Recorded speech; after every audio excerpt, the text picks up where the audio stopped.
So guys, this is probably going to be a long video. I have a lot to talk about, so we're going to get into it, and at times I'm going to be blunt, I'm going to be honest, I'm going to tell you the real thoughts I've had. So, enjoy the ride. Hello investors, it's Chris here. Glad you joined me today. Here's some information about me. As always, I'm going to leave my videos pretty raw. Yeah, I'll do some editing, but I want you guys to see actual thought processes, things about me. Some of it might end up being redundant, but getting better with time. Hopefully you learn as well. It was a rough week last week. So, I'm here to embarrass myself financially. Because it doesn't seem to matter how many YouTubers you watch tell you, or even yourself, saying, these are what I think my risk management's going to be. If you don't follow it, this is what happens. I suffered the consequences, and we're going to go over that. I don't know 100% what happened last week. I'm going to pull up the charts. We're going to talk through some of the thoughts I thought at the time, some of the places where I even caught myself confirming, oh yeah, it's going to bounce back up here. Do this. In my midweek video, I was down 30%. I should have cut there. So, in my new risk management levels, it's going to be 25 to 35%. Period. No ifs, ands, or buts. My take profits, are still going to attempt to be 50%. We'll talk about some numbers there. See if we can come up with a good balance. Now, as you can see, in this video, I would like to go into detail, even excruciating detail, of the charts and thought processes.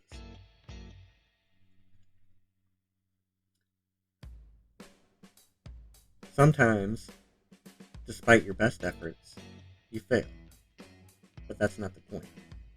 The point is, it's how you recover and try again.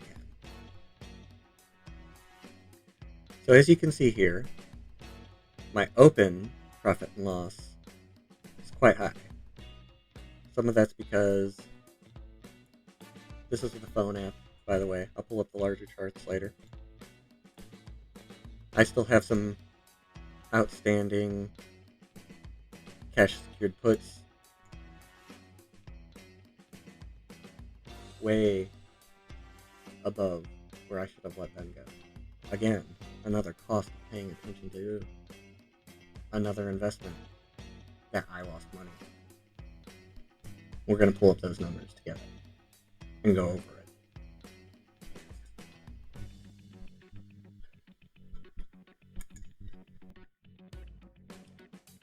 So let's get into my actual performance. Let's go to maximum. You can see that I'm still green on my realized. But the biggest thing I want to talk about this week is the TSLA Call that I bought. But I want to go over these larger concepts. So I'm going to go, I have my phone in my hand because it's easier that way. Start on May 3rd. May 3rd was Monday. Okay?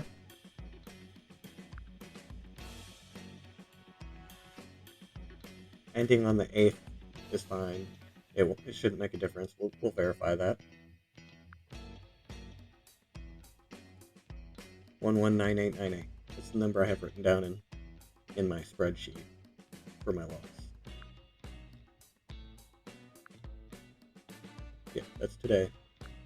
So I pulled the same number as I did yesterday. That's essentially the loss because of the loss I took on Tesla. I turned $1,590 into $1. I sold it at the bell on Friday and watched my money burn all week. Like I said, I don't know why. I'll tell you some of the thoughts I had during the week, some of the biases I confirmed while watching the charts, and the whole point of risk management is not only to protect you from the market, it's to protect you from yourself. Because you're going to look at the chart in the middle of the week when you're right at whatever your risk management is, 30%, 50%, and you're going to say to yourself, now's the time that it changes direction in my favor. Even if that's true, even if you cut your loss at your 25%, 30%, 50%, and it does turn around and go in your favor, a loss like this is not worth it. So I'm going to pull up my spreadsheet real quick, show you what I've done. This doesn't blow up my account, but this loss sucks. It sucks. I kind of feel like I'm starting over. I stepped away from some theta gang concepts that I've been using. I thought I saw something good.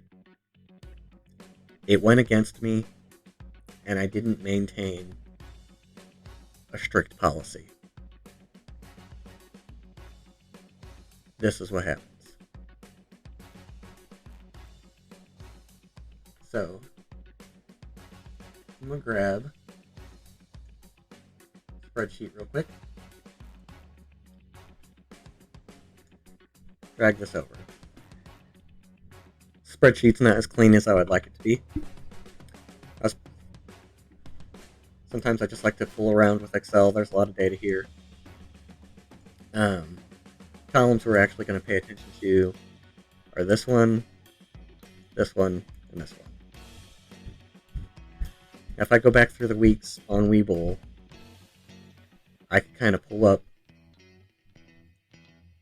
each of these weeks, but I feel like the overall message here is I've been trying to track from week to week. And this goal was kind of arbitrary, and I almost met it.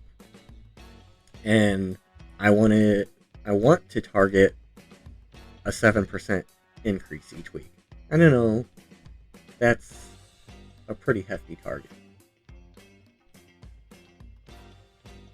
As you can see, I wasn't doing too bad. Even though I wasn't meeting this goal, I wasn't super worried about that because I was still making money. Yeah, only $75 that week. But I had built up quite a bit of money there over the past month. So I thought, okay, let's do something a little riskier. That little riskier cost me this week because I didn't follow my strategies. I didn't have them carved into stone. And that is the point I want to get across in this video. Now, as you can see, my total is different than Weeble's. Again, maybe I entered something incorrectly. Weeble says my total P&L is actually quite a bit higher than that. This is my year-end goal. That's a big number for me for a first year of serious investing. As I've said before, I've always been interested in investing, but I'm looking at this as more than a hobby right now. This is my second job, with a little YouTube on the side. YouTube's my side gig to my second job. I'm not getting paid. I have no subscribers yet. But this is important to me. And I hope you guys will follow me on this journey.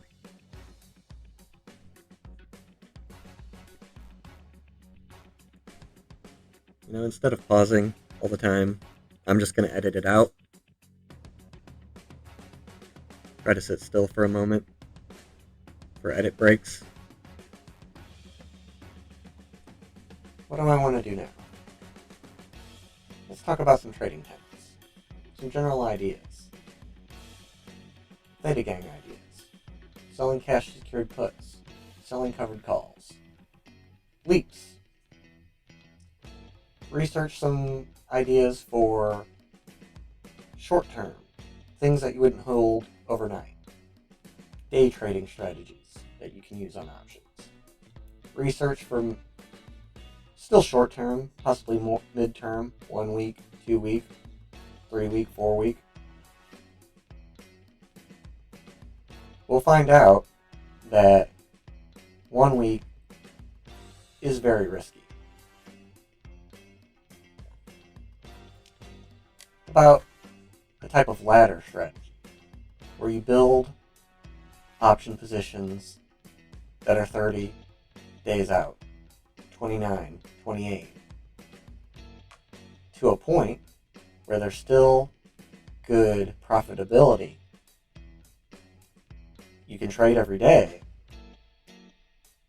but still stay within reasonable probability. We could also talk about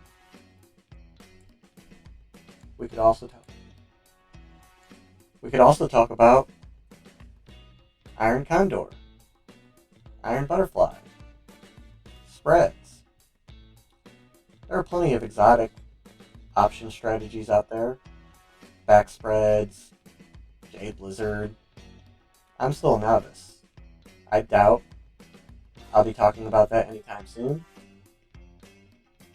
Not impossible. Let's stick to the numbers for a little while, because I'd like to go over the details of the trade. So I'm going to start bringing up the charts. I'm going to bring up Webull. I've also downloaded Thinkorswim because they have the on-demand feature, which basically allows you to go back in time and see prices and charts from the past and talk about what I saw on the Tesla chart, what we can see on the actual options charts. The options charts, the current option charts are available in Webull, but I couldn't find anywhere where the past ones were. So, there's plenty of documentation on the most optimal time to buy whatever options, but in my opinion, looking at the chart and figuring that out and seeing it firsthand is important, because it's easy to say, oh, just choose one that's 30 days to expiration. Just choose one that's 45 days to expiration with these deltas. That is very much theory, and people follow that and make a profit. But I want to pull the curtain back a bit further and look at the actual chart. We'll pick even some random ones at some point in this video.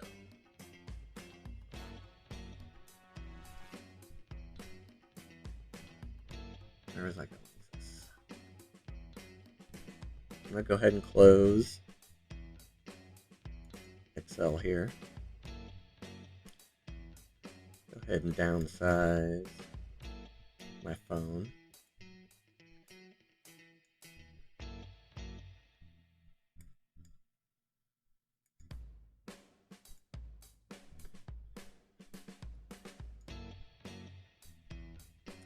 So here's the Tesla chart.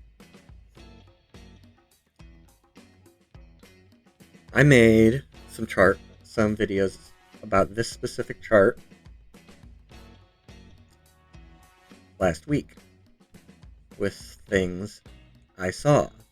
I'm going to zoom out to the day. Obviously, I've messed around with this chart, so let's just clean it all up. But the basics of what I had talked about were this uptrend. And to be honest, that uptrend is still valid, but my idea of when it was going to break out of this pullback was wrong. And that's where I'm trying to find the balance between what I've said before of when in doubt, zoom out. Because when you're zoomed out to this level, it's easier to lose your perception of time. Because you always think the market moves so fast. That's what you hear people say. It moves so fast against me. But it also moves at its own pace. Sometimes it moves way slower than you want it to. This is a downtrend. In my previous video, I think I was just like, oh, here's a pullback. But I didn't give the proper weight to it because I had in some ways have lost the concept of time. This pullback, this downtrend, because it is a downtrend that is 2 weeks old, it still had enough strength in it to keep Tesla below where I thought it was going to go when I spoke in my previous videos. So, as a new investor, I'm trying to find the balance there. And I think that's what people mean when they say make your final decision on a smaller time frame. Yes, this is an uptrend. Yes, it is still intact. It hasn't broken down super low. I want to talk about the things I missed. I did not have any lines specifying the bottom and top of this downtrend. I had an idea that it was possibly coming to an end because of where I saw this technical level of the 200 EMA.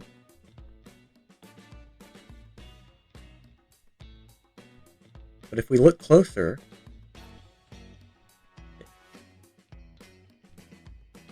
Monday, let's see, let me double check the date. Monday's the day I bought it. So I was looking at Friday's date.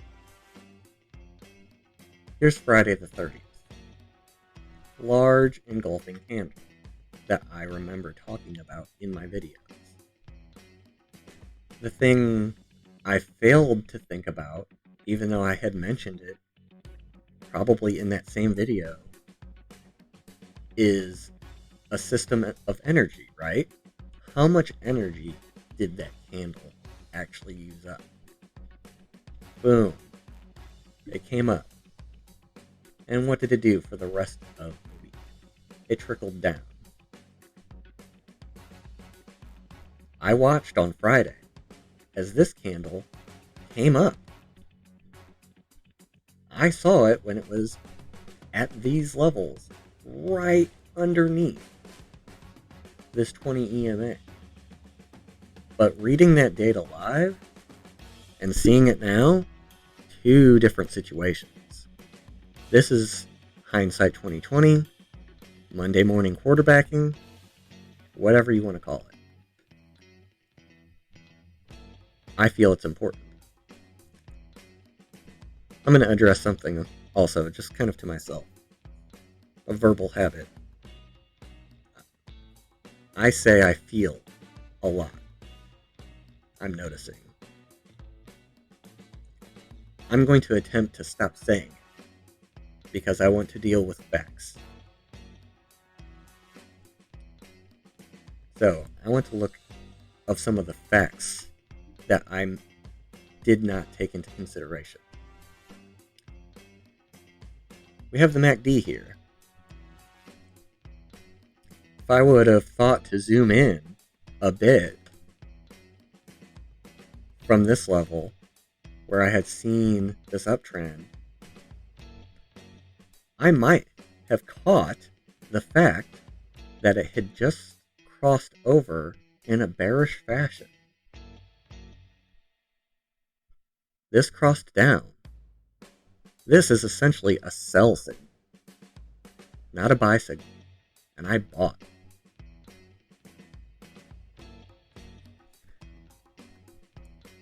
So, I also remember talking about the ATR. What level? This high on the 30th was 715. And I remember talking about the ATR and how Tesla could move $30 this week. Where did it end up? 660. No, 670. The low was 660. 672. 715. 672. That's $45. Get up the calculator.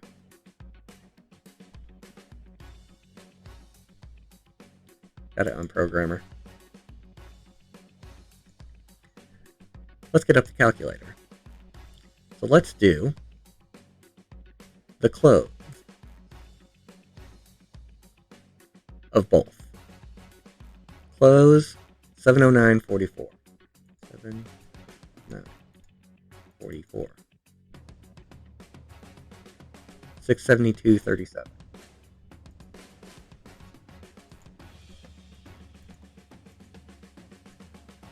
$37. It moved almost exactly what the ATR said it was going to move. It just moved in the opposite direction of what I thought it was going to move. Because I didn't pay enough attention to the other signals. I was too busy talking about what I wanted to see. And that's why you follow your risk management. That's why your risk management should be engraved in stone, more or less. No, more, to be honest. At this point, after having learned this lesson,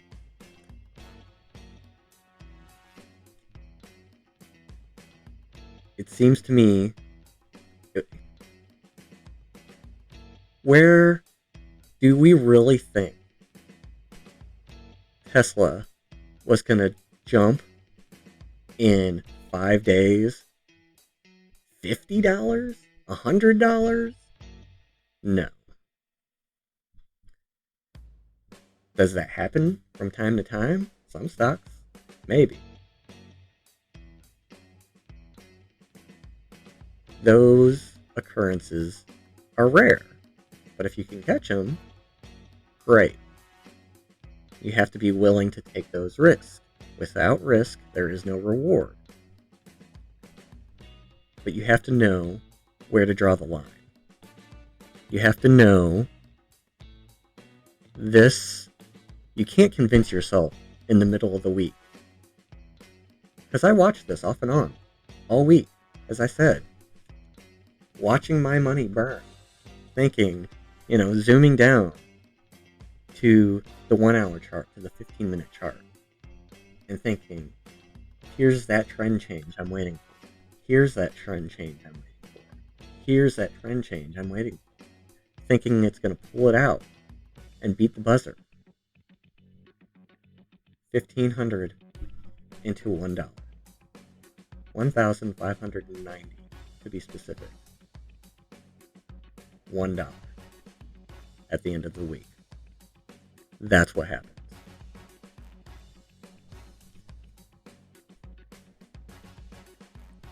So, let's get further into the nitty-gritty.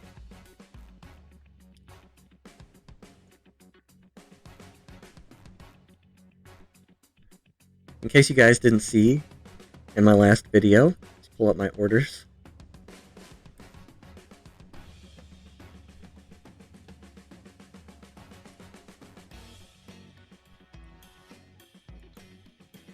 Pull up the filled orders.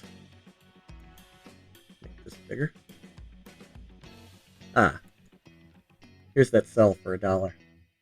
It looks like a penny. Remember, think in terms of premium. Multiply this by 100. Here's the buy. $1,590. That's a lot of money. I know I've owned cars that were worth less. To be honest. I've drove some beaters.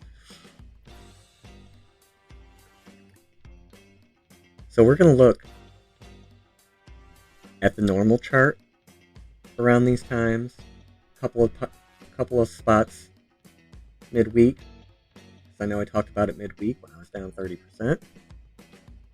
And some of my thoughts that happened on Friday. As I said, I'm considering this is my second job. My other job is right here behind me. So I'm over here. I work a desk job.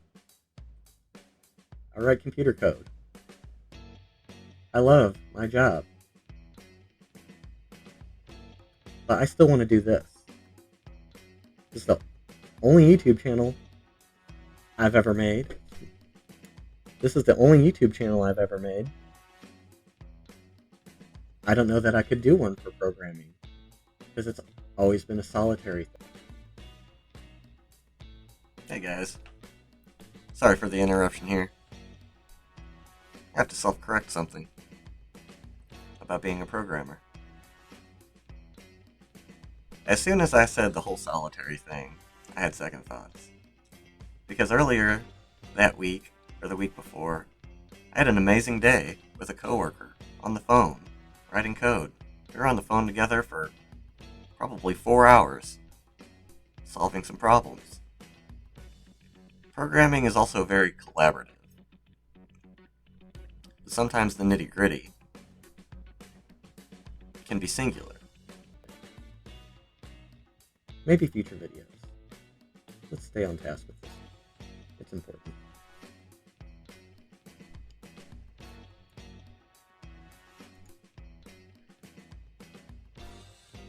Drag this back down. So,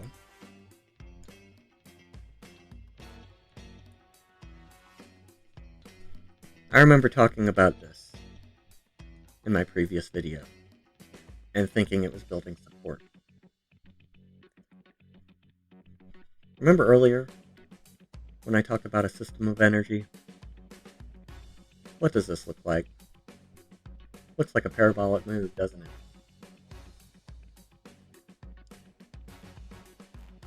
How maintainable is that?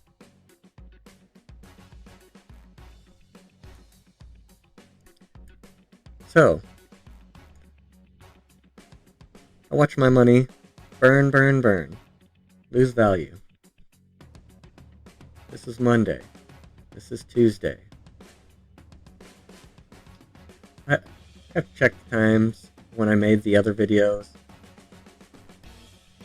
Can't remember if it was Tuesday or Wednesday. But as you can see here, I'm looking at this chart midweek, thinking, well, surely it's found the bottom now. And the next day, after hours, it seems to be confirming my bias. So I stay in. I think this is my shot. Here it is. Here's that pullback you're waiting for. Nope.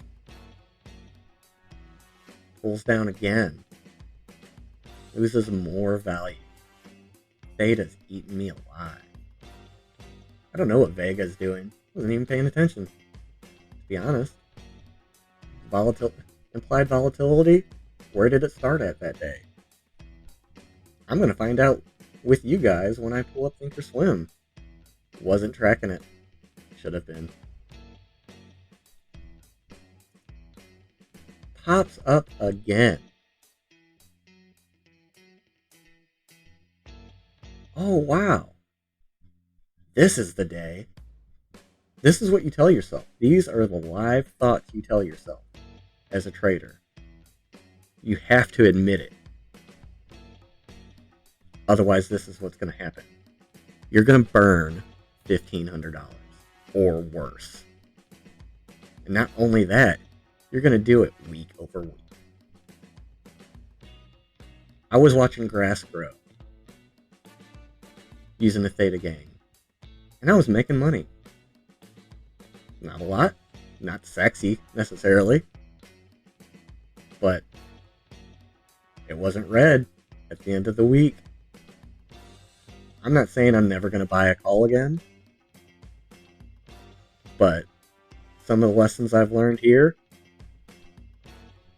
much more cautious buying these calls.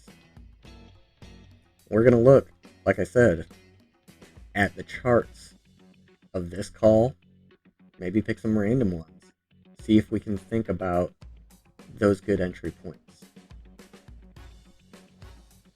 So again, it falls Thursday, burning my money up more. Man, look at that. There's a double bottom. Surely it's done falling. And it even came back up. Friday was amazing. Look at that. Came all the way back up to 690. There's the breakout I'm looking for. Guess what? That was my last decent chance to sell and save a couple of $100. I think I saw it that day at some point at $1.50, maybe $2 during this big spike.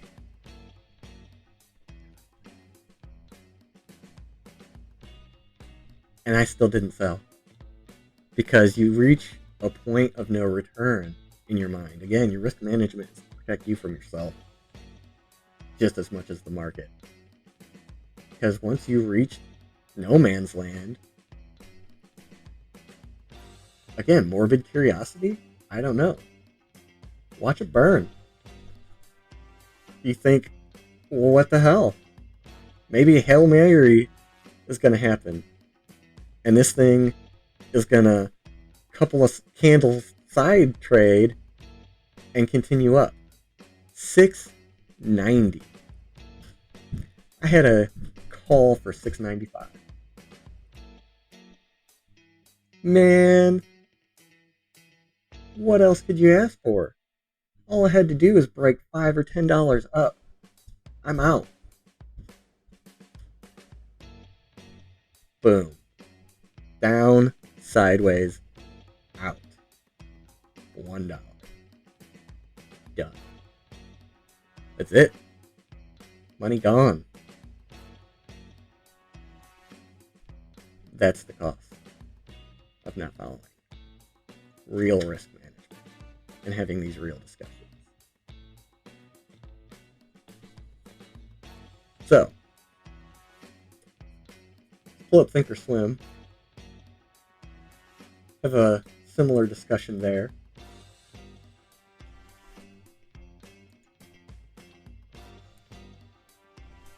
This.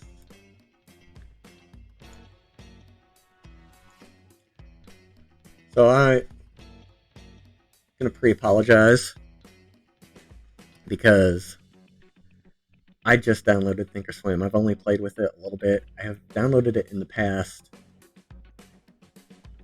and played with it a little bit then as well, but I've pre-marked the time, area. I've got on demand running. This is May 5th. It's Wednesday. Probably need to rewind that some. I think I left this playing while I was talking. So let's look at this chart. I'm going to go May 3rd. That's Monday at 9 o'clock. And since this is on demand, I think it defaults to Eastern time.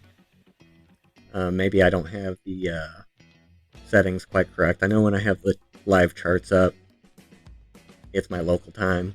So maybe it's just the way the on-demand feature works. Let's go. So you can see my arrow here. I'd like to, at some point, talk about the rest of the chart back in time. I'm going to pull over the data box. I tried the data box that was pinned to my crosshairs. It felt like it was in the way of what I wanted to talk about, but this is also kind of distracting, so just bear with me. Let's start with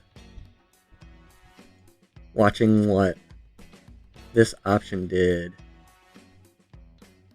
in this time zone.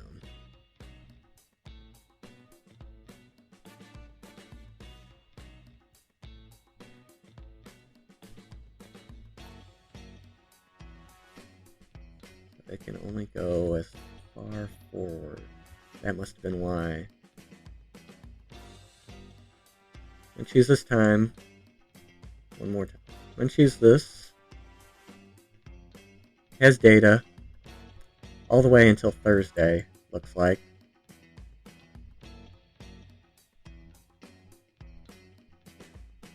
And let's go.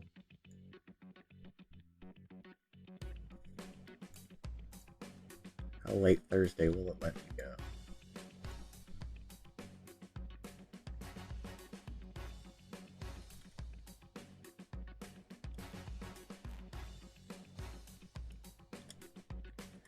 Well, let me go to midnight on Thursday.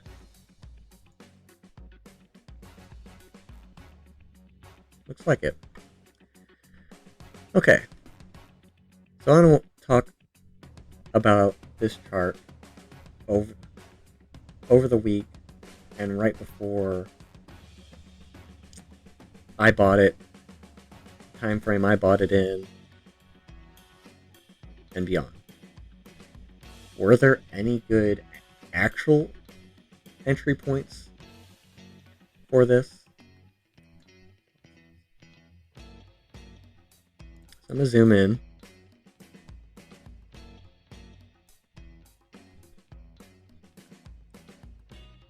We're on a 5-minute chart here.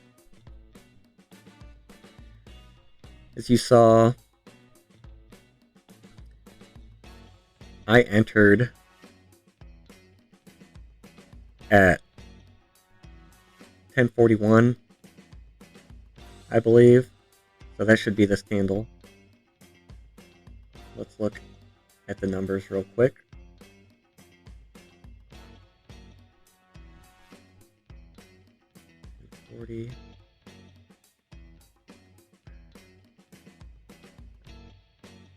Again, I'm thinking Central Time. This says 10:40. There's my arrow. I even marked it.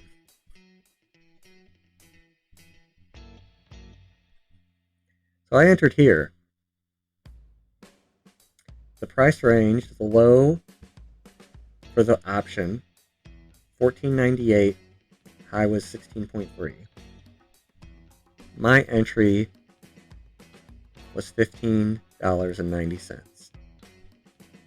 I don't think I could have picked a worse time to enter this. So look at this curve down. And that's what options do. There are good entry points to options, don't get me wrong, even buying calls.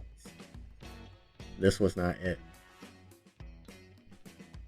There were, at no point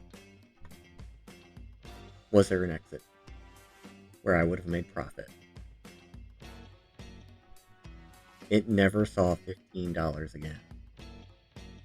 Essentially, I'm sure if I zoomed in on some of these candles, maybe some of these got close, but just from quick overview, it just burned the rest of the week. So let's zoom out and look at the entire lifespan of this weekly option. So we have data all the way back to 4/8, a month ago. We have data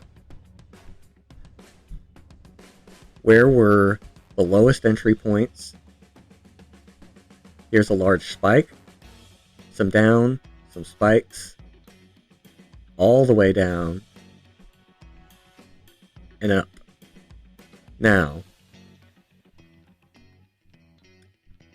these back here, we're talking, $4,000 to get in. Early. Got to get in early if you want to buy a call option. So, like all the experts say, 30 to 45 days to expiration are some of the best entry points. Because look at what happens. $40 to $100. Now, obviously, you can't time the market that way. But if you got in here and you sold here, you doubled your money. $40 to $80. I'm going to pull this over so I can go a little bit slower so that we can concentrate. Open. There's a $35 one right there. Let's say you bought in on the 9th at around 1 p.m. You're in for $4,000. That's a lot of money. It's not that much. If you have, $25,000 and you're spending $5,000, it's 20%. If you're spending. Quick math break. I can't math apparently. I have a degree in computer science and a minor in mathematics. I can't do arithmetic.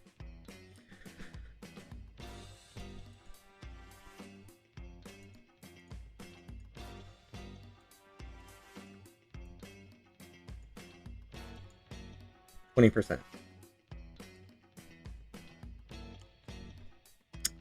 So 20%. So if you have a $25,000 account, would you be willing to use 20% to go from that $5,000 to $8,000?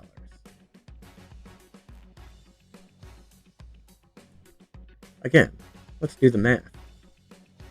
$8,000 divided by... I didn't need zeros. Just kind of making a point. 160%. Right? Pretty good. I'd take that.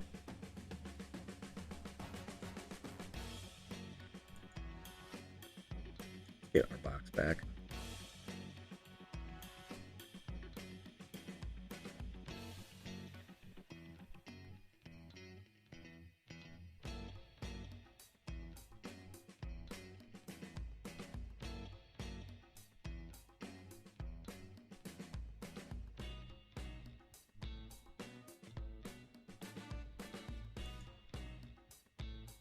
Okay, so we've talked about one possible entry point. Maybe one of the more expensive ones. Again, let's kind of keep this close so we can concentrate on the numbers together. So these are all 40s and 50s, much riskier over here. Could you get in one of these, dips down here, that spiked up here, and make some profit? Sure. You better be quick about it. Right? Another possible entry point I see on an options chart. Again, pull this over close so we can concentrate on the data. So, very end of the month there. 29th, 30th. So that is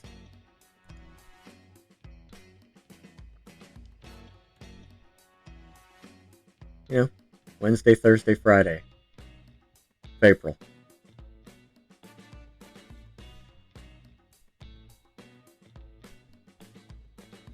I got in on Monday. Again, the worst possible time. 1 week out instead of 2 weeks out.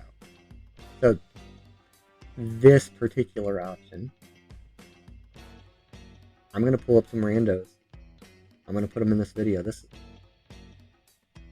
I'll try to cut this up, put sections in it, but we're going to figure this out together. We're going to make some money.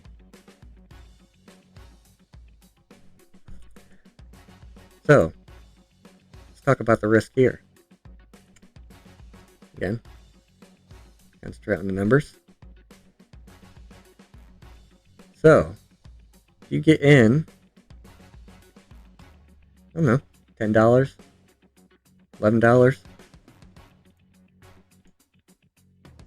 and you get out at $30, let's say you get out when I got in. I bought it from somebody. Somebody sold it to me. They bought it back here. Sold it to me for a profit. Right? 2 weeks. So, when they're brand new, 2 weeks to expiration, are there any reasonably good deals down here? Maybe. Again, you better be quick about it. Hold on to your butt. It's going to be bumpy. Let me tell you.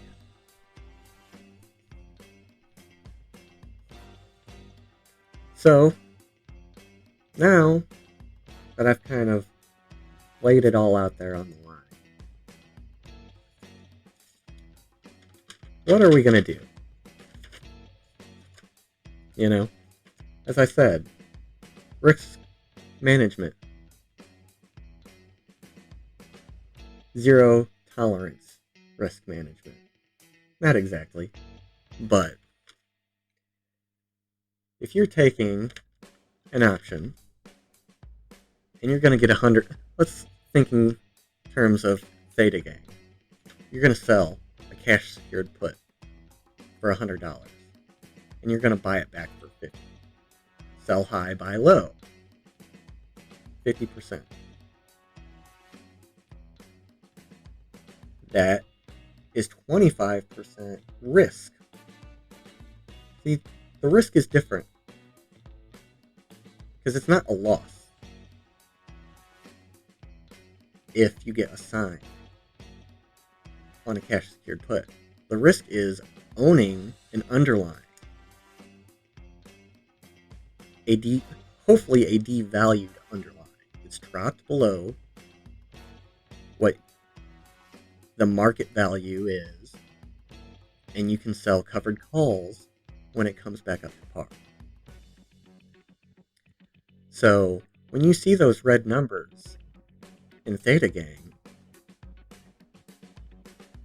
you have the underlying stock as a real asset. When you buy a call, you're buying a lottery ticket. That's how many people see them. They're lottery tickets. They're long shots. Even with decent odds, can be long shots. When I bought this here, I think the delta, again, delta is not exactly the probability of win. Does it have the Greeks here? It does not. That is unfortunate.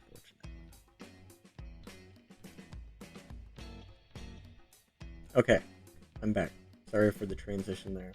Couldn't quite figure out in a quick manner how to get the deltas to come up in Thinkorswim's little data box. So I went back to the option chain on demand mode. Like I said, I bought at 10:41. This is Eastern time. You can see there's the 1590, pretty close to the time I bought it. Implied volatility, 50%. Delta, 0.5. So basically, this was literally a coin toss, if you want to interpret delta as change.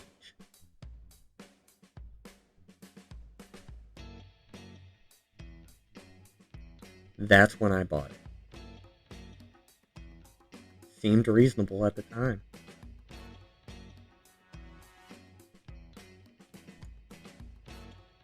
It's essentially at the money. When I bought it. So you could be looking at your option chain. Got good bid ask, pretty tight, risky, at the money, short days to expiration. But as we saw on the chart, at least with this particular option, there were no good entry points at this time for this option. They had all passed. Short day to expiration options are risky. Let's follow one that would have won and see if we can look at that chart.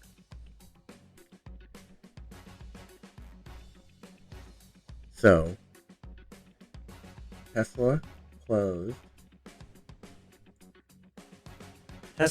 at 672.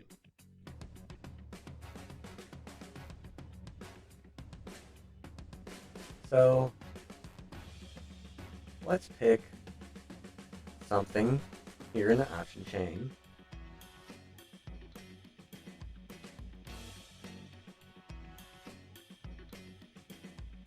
That has good open interest, has good delta,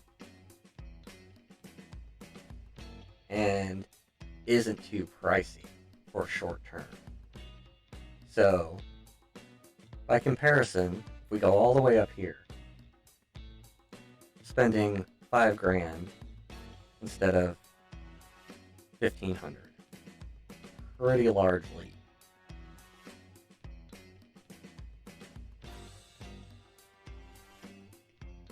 About 665.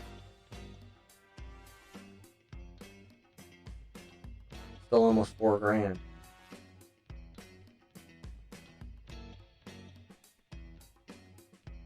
$680. That's a loser. That's a loser. That's a loser. That's a loser. Probably a loser. Check the charts. See what this one actually looks like at the end of the week.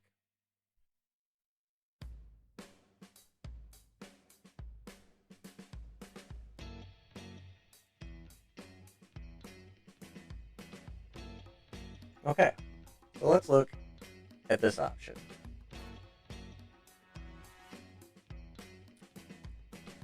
Move this real quick. I'm going to fast forward in time because it's easier to see. In the option chain on the on-demand, it was easier to see the actual price for the option that I bought by going to that day. In this view, it's easier to see more data when you actually go to the end of the time that it has available.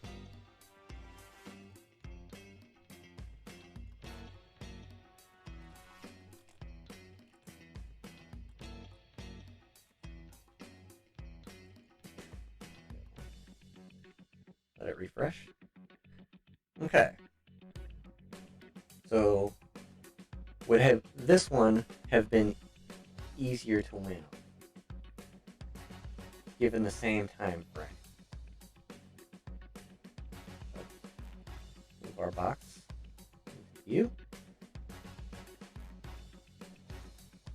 So we're talking about buying on the 3rd.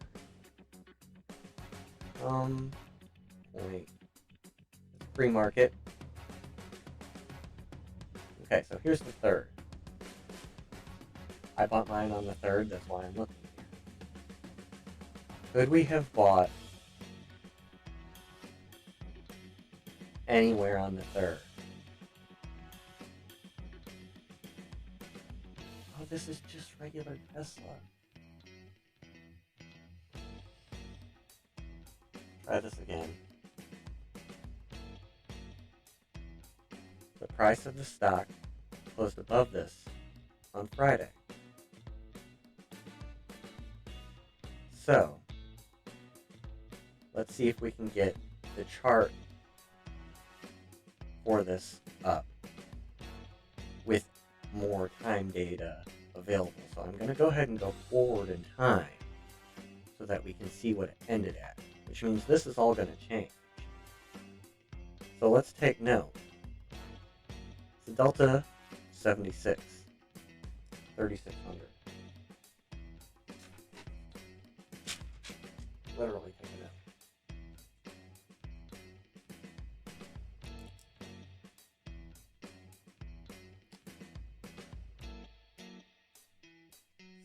$665. Call. Delta 0.76.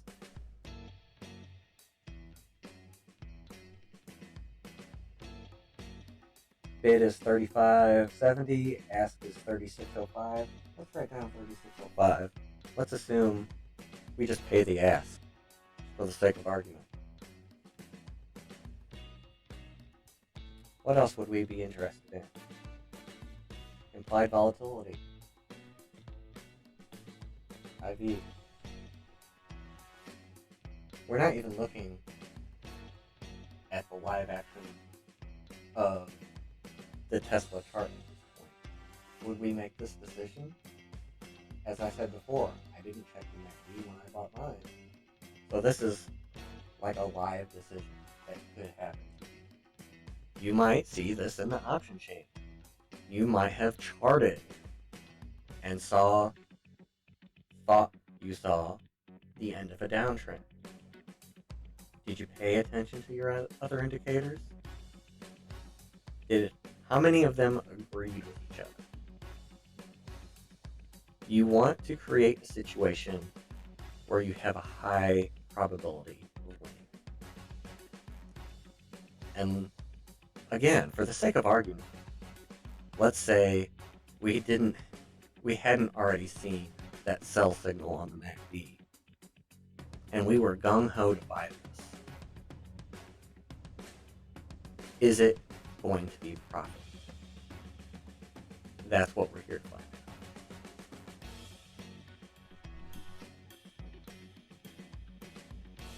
So I'm going to fast forward in time.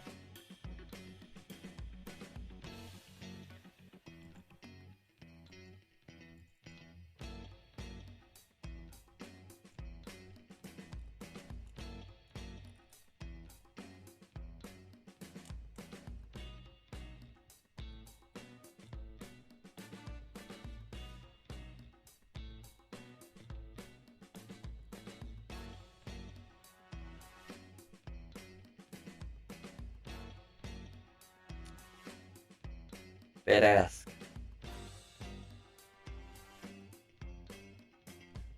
Looking like it could be a loser, huh? All of a sudden the delta's not looking so hot. Let's see if we can look at the chart. Is there any possibility at all that we could have sold this thing and made a profit after spending $3,605? That's not what I did. I chose a $1,500 one and watched it burn. I'm sure somebody out there lost money on this one. Let's look at the chart.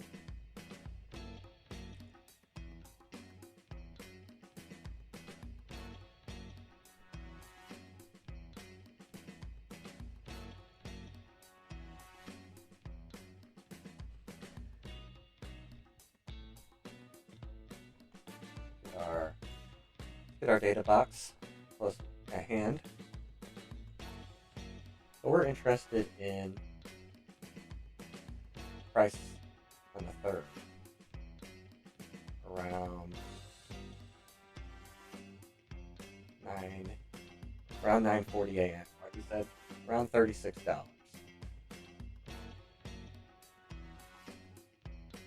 I'm gonna get a drawing tool out here. I want this box here so that we can still have it close at hand. But that covers up.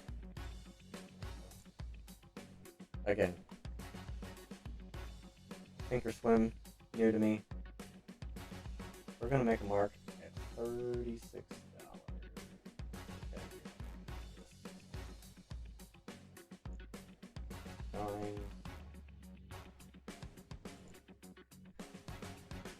Wheel click and line.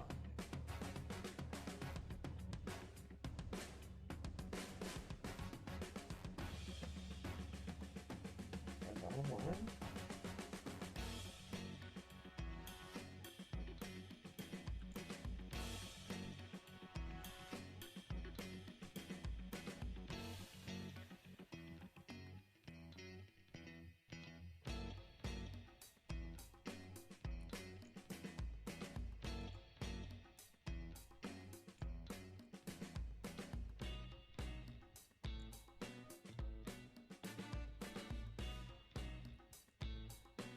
So I'm going to draw a horizontal line around 36. We'll adjust it.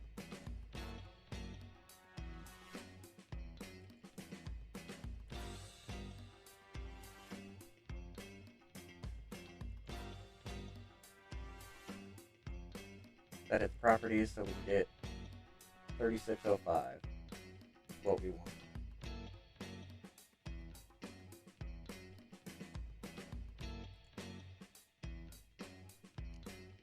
So, in our theoretical situation,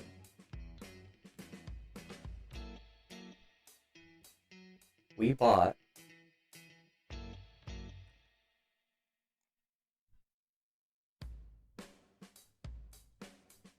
on the 3rd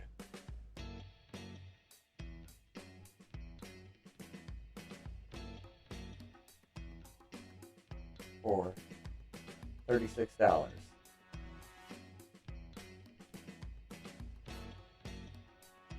Somewhere in here.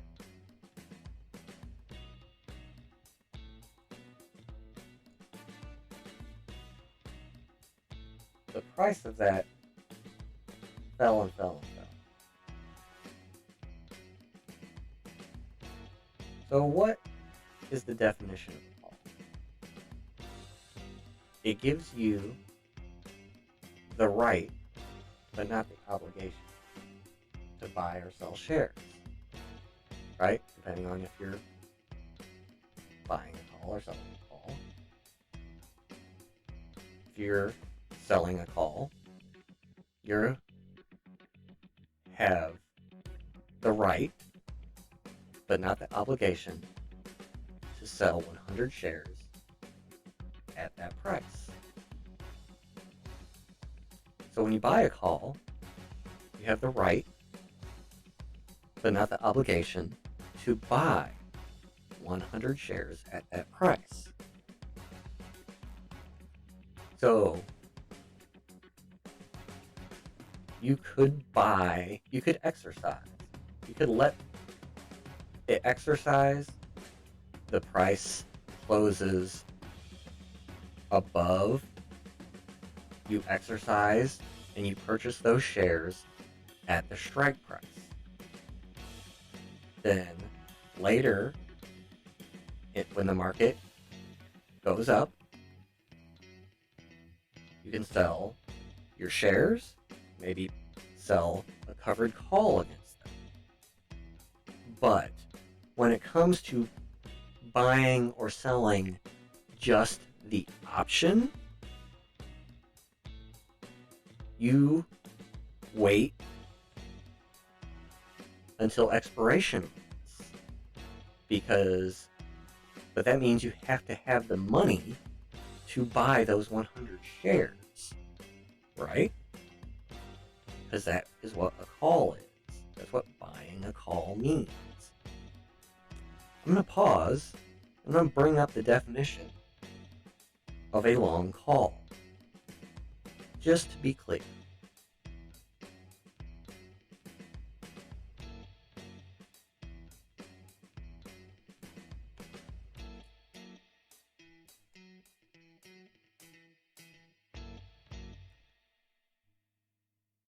Okay, we're still recording. Okay, so I'm back with the definition from Investopedia, just so I make sure I'm not misspeaking. When you buy a call, you pay the option premium in exchange for the right to buy shares at a fixed price, the strike price, on or before a certain date, the expiration date. Investors must often buy calls when they are bullish on a stock or other security, because it offers leverage.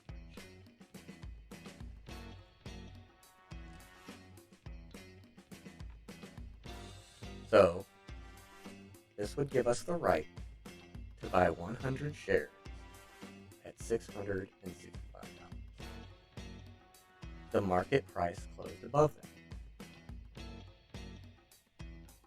So we would exercise them, or let them run to the end. They would be essentially exercised for us by the brokerage. We would receive those shares and pay money to own them. But most people don't have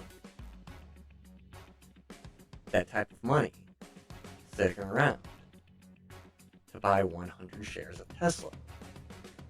And that's why they're trading this option. They want to buy this option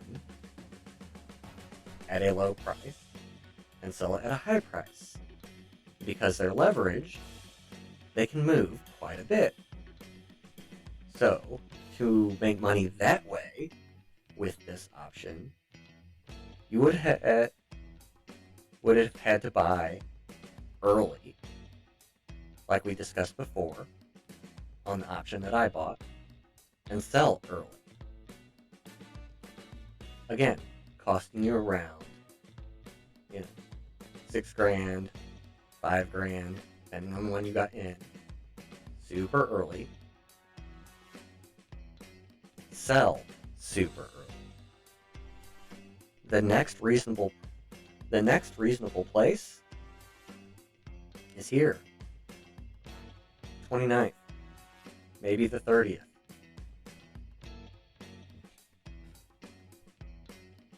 Sell same day.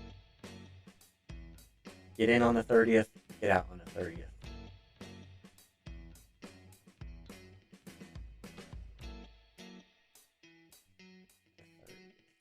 Is Friday. Here's the expiration. Here's Friday. Again, it's a risky move. these weeklies, unless you actually plan on buying the stock for a lower price, you have, you know, $66,000 in change to do that, and you're getting a deal. If you're getting a deal, and that is your methodology, I don't have that kind of capital. A lot of people don't have that kind of capital. What we need to know with smaller account sizes, even medium account sizes, again, I don't know what people's ranges are for those terms. I know what my account size is. So, if I were going to buy another call, I'm looking at 15 to 25 days out. Just as a safety mechanism. I'm going to be looking at deltas that are 60, 70, and seeing if there's anything I can afford. Now, obviously, Tesla is a rare breed. We've only looked at this one stock, and we've only looked at 2 charts. So I'm going to take a small break, find a few things to pull up. We're going to look, instead of on demand, we're going to look at current, future options that are available at those days to expiration, and see if there's anything out there worthwhile. Currently, my account is a bit over leveraged with cash secured puts.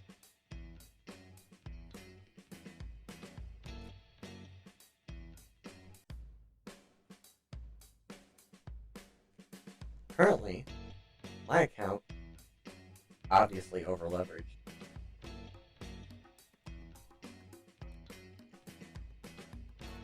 Losing that $1,500 forced me below the pattern day trader hole.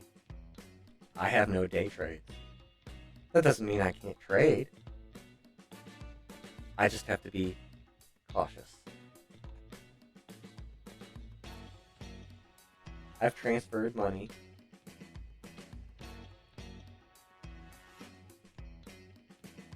Plan on taking some action on these. Need to double check workhorse. But I'm over leveraged.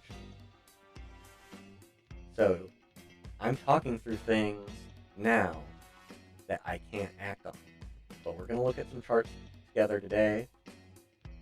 Like I said, this is going to be a long video. I will actually learn how to cut it up into sections on YouTube. I watched a video about how to do that recently.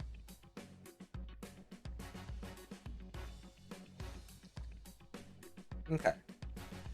So, another option chain up. Just for following up on, can we find options that are reasonably priced and have good odds of success on relatively short time frames. So here's SPY,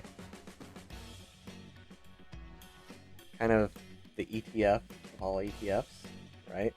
The Qs, the SPY, VOO, big names. You know, S&P 500.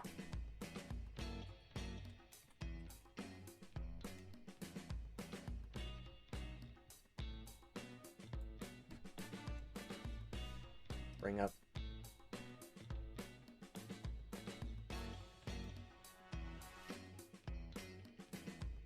so here we have SPY, we're going to look at the option chain, just in case you didn't know what the SPY was.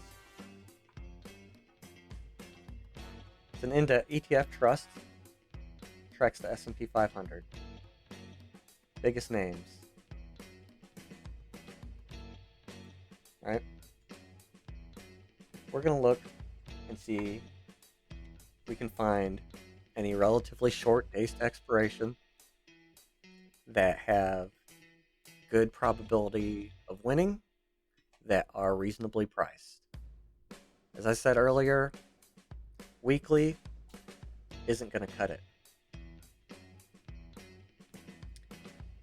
If you want to trade short days to expiration, I know a lot of people do handful of days out but never hold overnight.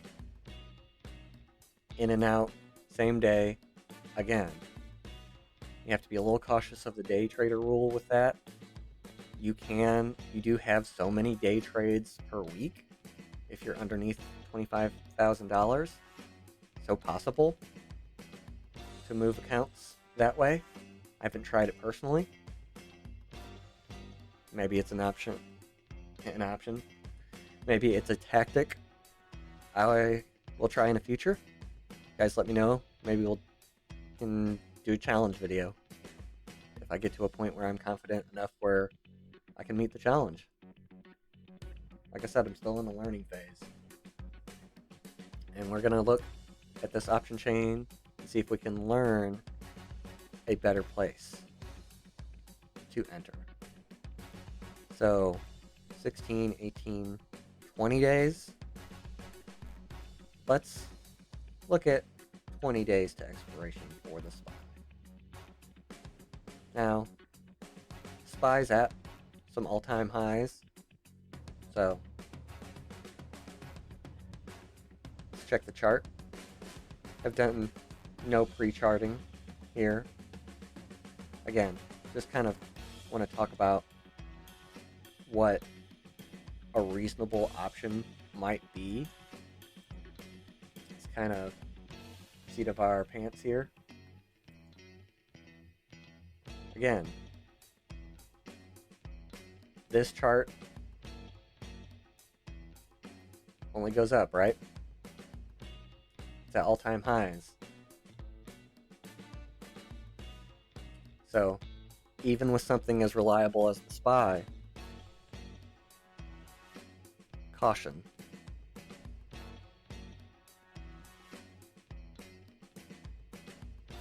So, let's look at 20 days out.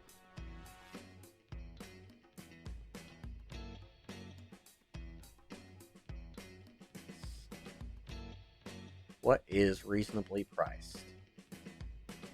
What will we consider reasonably priced? I just burned that much waiting on Tesla.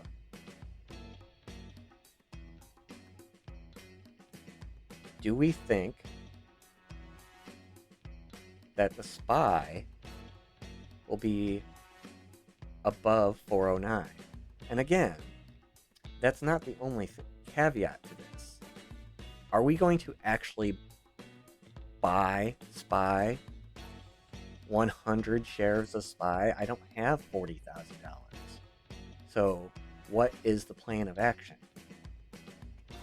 When other investors say have a plan, this is part of the plan. Are you actually buying it? Or are you just buying the option so that you can flip it?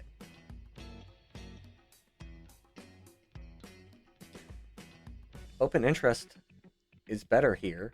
Slightly less. The odds are slightly less. 77% instead of 78%. Again, I'm abusing delta a little bit for simplicity. So let's go ahead with this one.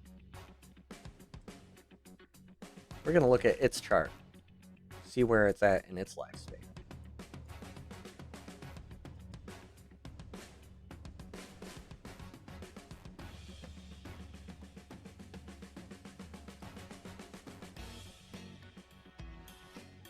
Another thing that we could do is look at one in the past so that we know some possibilities of entries and exits for the SPY.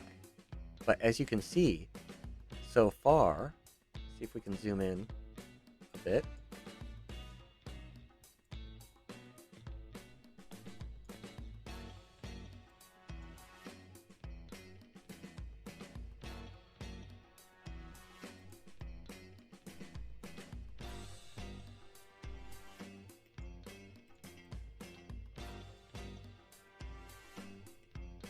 So let's zoom in a bit.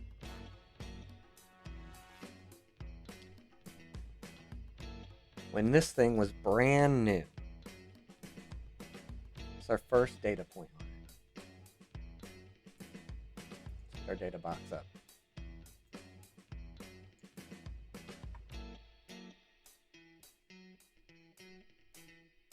$7. If we would have bought this a month ago for $700, we could sell it for $1,500 on Friday. Again, today's Saturday, outdated number. So, what can we buy Monday? We're going to look at the past behavior of the SPY. We're going to look at future that are dated 30 days out. This one was, it's a weekly. How many days? Doesn't say days to expiration that I see.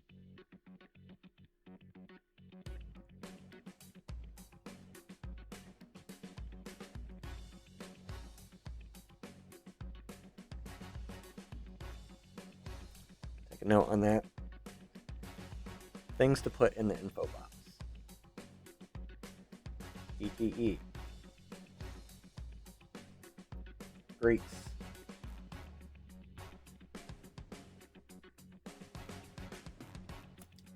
Those are things I'd like to have close at hand if I was looking at this chart.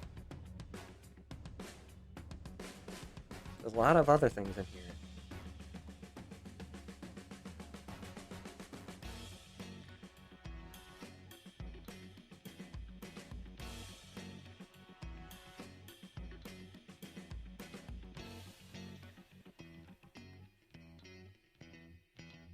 So let's go back in time to the 8th. See what this thing's Greeks are on the option chain.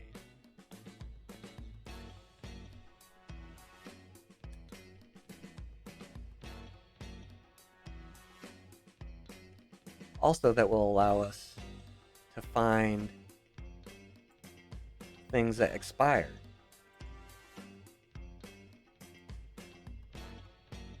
Find something that expired Friday. Kind of check its lifespan. See what how it behaved over a month.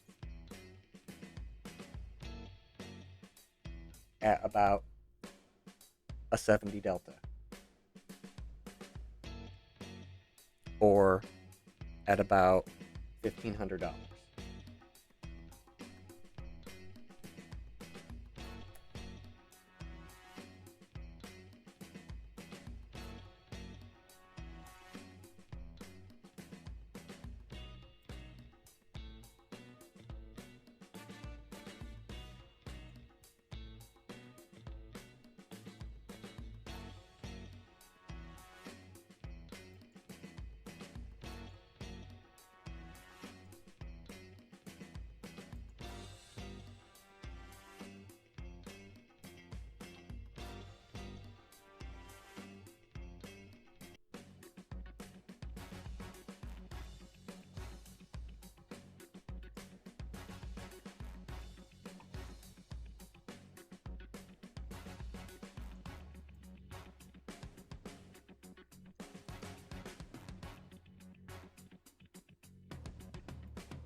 So, I have the past option chain up for the SPY. We've gone back to April 1st. And we want to see if we can find something in a similar price range. That $1,500 price range. The amount of money that got wasted before. If we could make a profit with that. If we were to repeat this experiment in the future, if we could repeat this on a higher probability trade. So we're back in April. And we want to find something that expires on May 7th. At around a delta of 70%. Because we know from experience, I don't know. Again, what is your goal? Are you going to actually buy shares, or are you just buying the option to flip it? So if you're just going to flip it, let's look up here.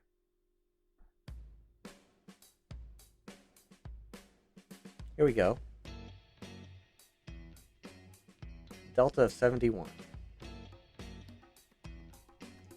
This is expires May 7th, and it is $388. First, it is a strike price of $388. It is around the same price point. What did this option do? Since this is on demand, we can actually buy it. I'm going to buy a single. And we're just going to go ahead and buy at the ask. That's close enough to what I lost to be a reasonable approximation of what could have happened if I would have done this instead. So we'll confirm and send. This is on demand paper money.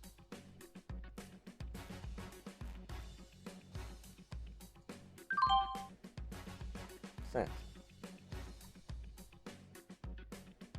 Let's go to the monitor tab. See this? Go ahead, hit play. Fast forward. Actually, let's just jump ahead in time. Let's jump ahead 2 weeks. Go to, 1 o'clock in the afternoon.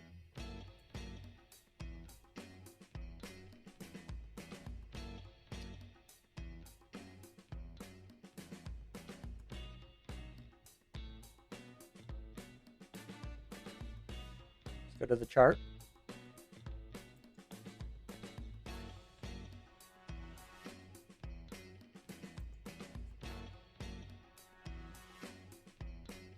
That was weird. Again, I'm new to Thinkorswim. I haven't used this much. The whole point of this exercise was to see what we would have gained over 2 weeks with $1,500. We're already up.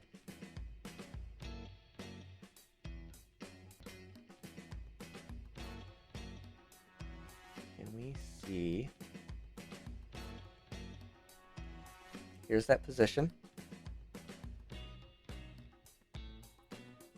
We bought it for, we'll round up for $1,600. It's now worth $2,500. Profit and loss up 57%, $1,000. By buying 2 weeks out on the SPY. So, next time I have some money saved up, an option like this would be a strong consideration. 2 weeks, 20 days, 57%. Obviously, hindsight, we know what the SPY did. If there's a way to simulate the SPY dropping, that'd be interesting to see what would happen with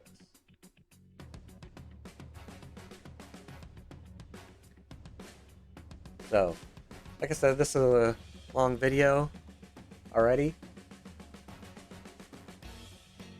I'm going to double check a few things, probably add more, take a little break.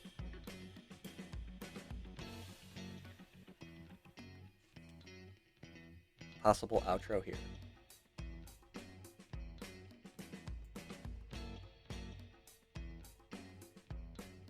So as I was saying, I don't know if this belongs as part of the intro. I'll leave the information about me up. I'm going to leave my videos pretty raw. Yes, I'll do some editing.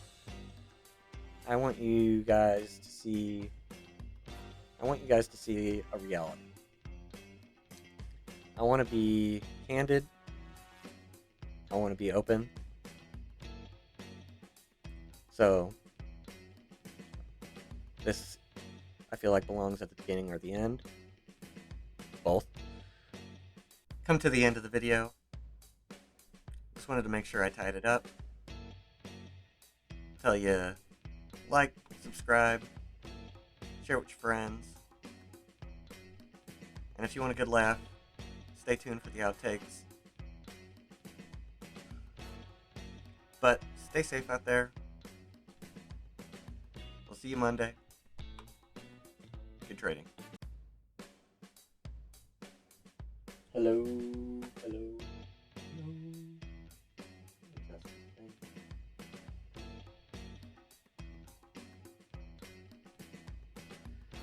I wish I had better luck with mics. Better luck with mics. Yellow, yellow, yellow. Yellow, yellow, yellow. Yellow, yellow, yellow.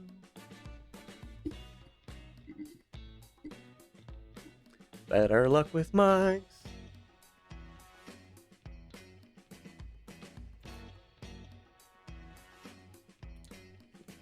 I'm gonna cut this up for YouTube. I think I'll use the last section for cutting room floor. Random snippets, outtakes.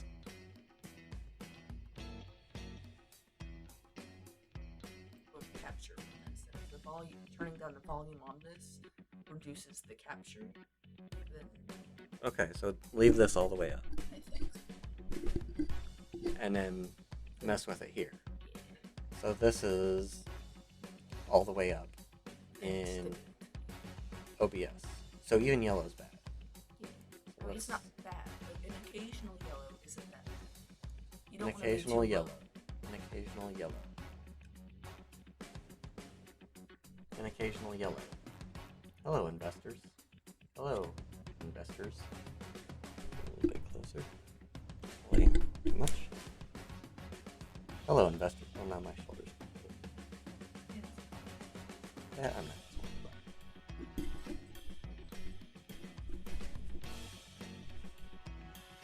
I'm connected. Is it better? No? Well, because you can see other stuff. I mean, Well, yeah, but this is physical. how do I look when I look right here? Am I like talking into the wall? Kind of, but it's hard to fix that because you generally look that direction, which is the correct direction. But when you look here, you face this instead of the center. So, like, what about now? You're still facing The wall? No, not the wall. The median? Yeah. Okay. Sometimes I'll turn about this far. Mm-hmm. But Which My laptop is mobile, so just because I found there was a couple of times I leaned into the mic to say something, so I'm kind of like this, which means it's kind of getting me. Yeah, you're facing the wall. But it's not too bad. Why you lean into my decision? I don't know. It makes you feel cool. I was emphatic about something.